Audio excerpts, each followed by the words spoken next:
Ak máte radi výrazné a korenisté jedlá, tento recept vám príde určite vhod. Inšpiráciu som čerpal z indickej kuchyne a ide o placky, ktoré v pôvodnom recepte nájdete v mnohých krajinách ako súčasť tradičnej kuchyne. Bude to plnená indická placka paratha.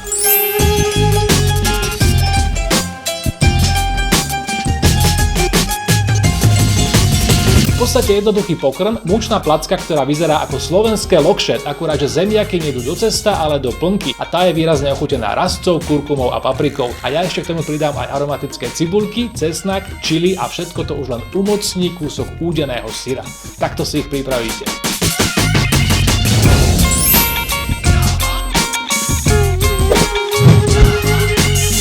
Zemiaky aj so šupkou vložíme do hrnca s vodou a varíme 15 až 20 minút, respektíve do zmäknutia. Dostatočne mäkké zemiaky potom schladíme v nádobe s ľadovou vodou. Po vychladnutí zemiaky zbavíme šupky. A nahrubo postrúhame alebo roztlačíme pomocou pretlačadla na zemiaky či vidličkou. Najskôr pripravíme plnku. V panvici ohrejeme 3 lyžice olivového oleja.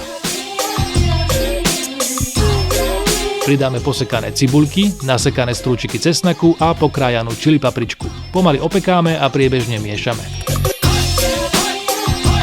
Po 5 minútach pridáme štipku čierneho korenia, lyžičku soli, mletej, ideálne rímskej rastce, kurkumy a lyžičku mletej papriky. Miešame ďalšiu minútu. Napokon do panvice primiešame aj postrúhané zemiaky, krátko opečieme a necháme vychladnúť.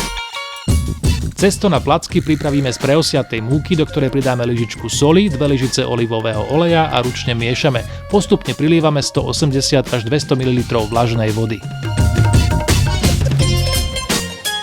Ručne vymiesime pružné a nelepivé cesto, ktoré prikryté pri izbovej teplote necháme aspoň pol hodinu odležať.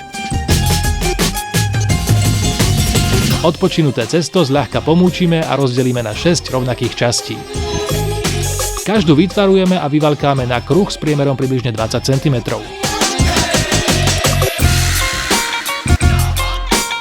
Po vychladnutí do plnky pridáme postrúhaný údený syr a všetko vidličkou spojíme do jednotnej masy, ktorú potom tiež rozdelíme na 6 rovnakých porcií. Do stredu každej rozvaľkanej placky umiestnime šestinu plnky, rovnomerne rozotrieme a potom placku uzavrieme na spôsob mešca alebo buchty. Okraje cesta spojíme smerom do stredu, pritlačíme a potom spojom nadol vyvaľkáme na doske opäť do priemeru 20 cm. Postup opakujeme, kým vytvoríme 6 placiek. Na sucho pečieme na kovovej panvici alebo platni, ktorú vopred prudko zahrajeme a potom udržiavame na strednej intenzite. Každú placku pečieme 2 až 3 minúty z každej strany, kým získa opečené tmavšie body. I hneď potrieme z oboch strán olivovým olejom.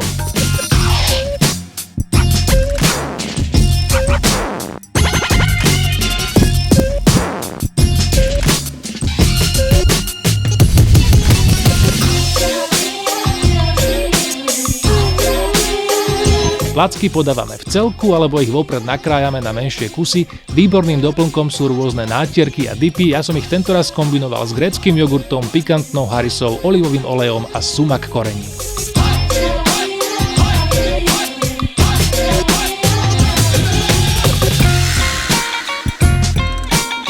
Plnené placky sú vďaka výraznejším koreninám aromatické a síte, takže poslúžia nielen ako výdatná príloha, ale aj ako hlavný chod. Výborne sa hodia k iným exotickejším jedlám, ako napríklad krémové káry. A pokiaľ holdujete výraznejším aromatickým chutiam, neváhajte do plnky pridať koriandrovú vňať, namiesto miešania korenín použite zmes garam masala a olivový olej nahradte prepusteným maslom. Recept na plnené placky aj so všetkými surovinami nájdete opäť dole pod videom. S kuchyňou Lidla vás radi inšpirujeme aj v ďalšom videorecepte.